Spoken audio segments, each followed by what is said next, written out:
पांचवें चरण के मतदान में अब कुछ ही दिन बचे हैं और चुनाव आयोग ने मतदान प्रतिशत बढ़ाने के प्रयास भी शुरू कर दिए हैं। उसी के तहत आज कल्याण पश्चिम में मतदाता जागरूकता के लिए बाइक रैली का आयोजन किया गया।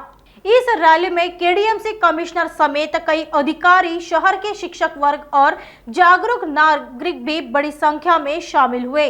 कल्याण और भिवंडी लोकसभा क्षेत्र केडीएमसी निर्वाचन क्षेत्रों में 20 मई को मतदान होगा।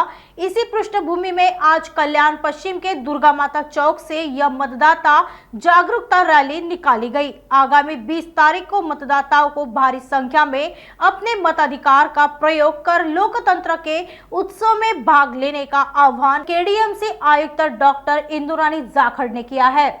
मतदानाच्या बद्दल जनजागृती करण्यासाठी आज आपण कल्याण दुर्गाडी चौक येथे बाईक रॅलीचं आयोजन केलेलं आहे।